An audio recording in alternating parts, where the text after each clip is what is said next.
Hello, my dear pupil. Welcome to my YouTube channel, Ideal Classes Study Center. I hope that you will very well at home. आप सुरक्षित होंगे, स्वस्थ होंगे। चलिए, आज का एक नया वीडियो बनाया गया है जो स्पेशल 8th क्लास के लिए है। मैथ्स से रिलेटेड क्वेश्चन है इसमें, जो टॉपिक्स आपको अभी पढ़ाया भी जा रहा है, जहाँ पर पढ़ाते हुए क्लास क्लोज की गई थी। तो चलिए देखते हैं वो कौन सी टॉपिक है। तो एक नया टॉपिक, बहुत ही इंटरेस्टिंग टॉपिक के बारे में बताया गया है, गुणनखंड विधि से वर्गमूल ज्ञात करना। तो चलिए इस टॉपिक को बड़े ही बारीकी, अच्छे फॉर्मूलाज और कॉन्सेप्ट क्लियर करके समझें। तो सभी ध्यान देंगे। टॉपिक्स का सबसे पहले जो मटेरियल तैयार किया गया है उसको आप अपने कॉपी पर, नोटबुक को खोल करके अपने कॉपी पर इसे नोट कर लेंगे। ये रहा, देख सकते हैं आप आसानी से। वीडियो को पुश करके, रोक करके आप अपने नोटबुक पर उतार लेंगे।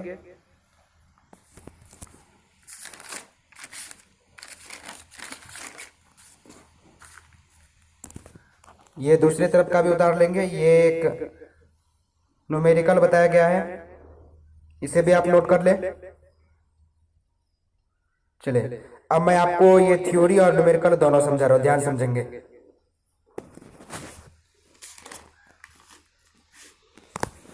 लिखा हुआ है कि गुणनखंड विधि से वर्गमूल ज्ञात करना, जिसके लिए वर्किंग रूल क्या सब दिया गया है, टॉपिक बाय टॉपिक बना करके दिया गया है। आप समझे ध्यान से।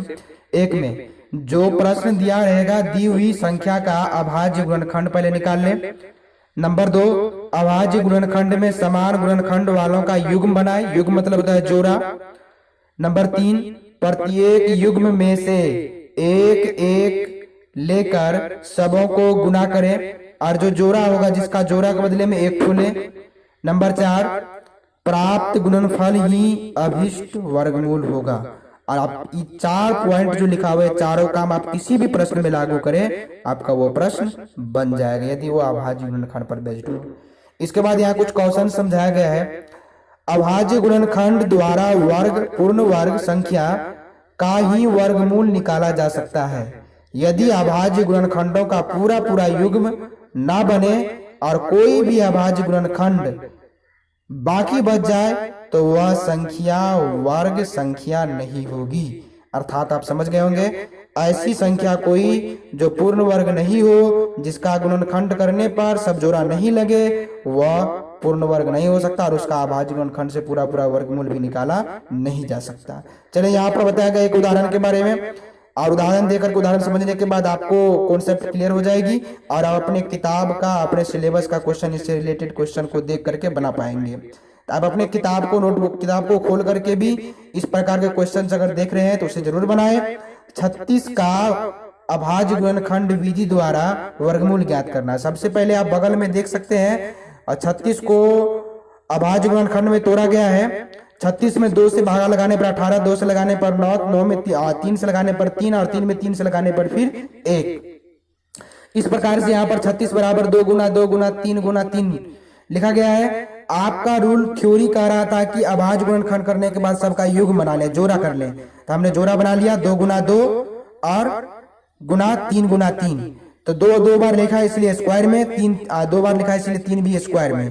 आपने पढ़ा था कि युग्म में अगर जोड़ा में 2 बार हो तो वर्गमूल करने के लिए 1 बार लिखें। तो 2 स्क्वायर 2 बार है, 2 को 1 बार लिखें, फिर 3 को भी 1 बार लिखें। 2 गुना 3 आया, 3 दूना 6, और इस प्रकार से हमें आंसर प्राप्त हो गया।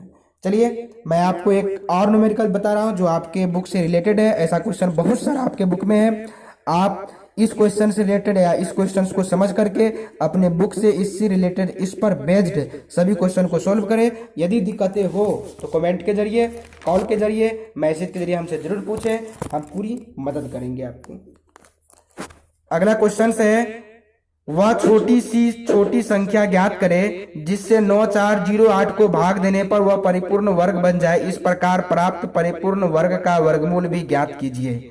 चलिए हल देकर के सबसे पहले जो संख्या दिया था उसका हमने क्या किया कि वर्गमूल निकाल लिया, सॉरी गुणनखंड कर लिए। 2 से लगाए, फिर 2 से लगाए, फिर 2 से लगाए, फिर 2 से, फिर 2 से, फिर 2 से, इस तरह से 6 बार 2 से लगाया गया, फिर 3 से लगाया गया, फिर 7 से लगाया गया, और फिर 7 से लगाया गया। आप पिछले क्लास में गुणनखंड करना सीख चुके हैं, इसीलिए खुद से बनाएं।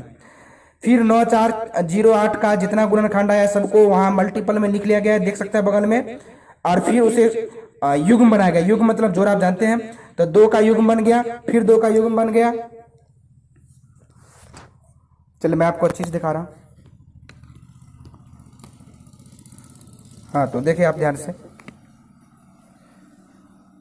चलिए यहां देख सकते हैं 2 का युग्म बन चुका है, फिर 2 का युग्म बना तो जोड़ा में स्क्वायर में, फिर 2 का युग्म बना स्क्वायर में, 3 का जोड़ा नहीं है तो अकेला, और 7 का युग्म बन गया तो जोड़ा में लिखा गया है।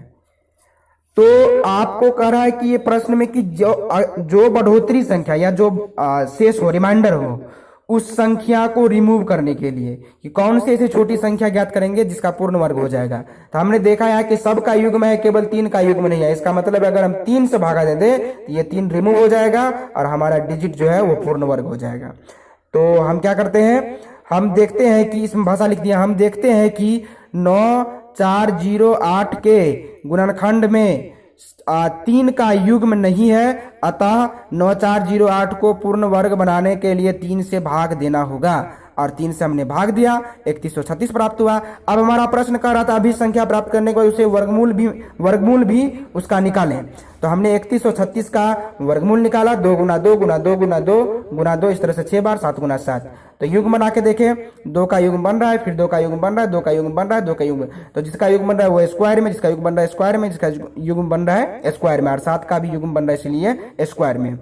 अब वर्गमूल निकालना है तो रूट चढ़ा दे, तो रूट के बाहर पता ही थ्योरी में जानते हैं आप, जो युग्म में 2 बार आता है वो बाहर 1 बार लिखाता है, स्क्वायर में 2 बार है मतलब 1 बार, ये 2 बार है तो 1 बार, 1 बार 7 में 1 बार। अब सबको गुना कर ले तो 2 दूना 4, 4 दूना 8, 8 7 56, और इस प्रकार से आंसर ज्ञात हो गया। आई होप दैट आपको वीडियो पसंद आया होगा, पूरे कॉन्सेप्ट क्लियर कर समझे भी होंगे। फिर भी यदि कोई दिक्कत हो तो मुझे कमेंट के जरिए, कॉल के जरिए, मैसेज के जरिए जरूर पूछें, मैं आपकी पूरी कॉन्सेप्ट क्लियर करूंगा। चलिए आज की वीडियो में इतना ही। Have a nice day, good day, goodbye.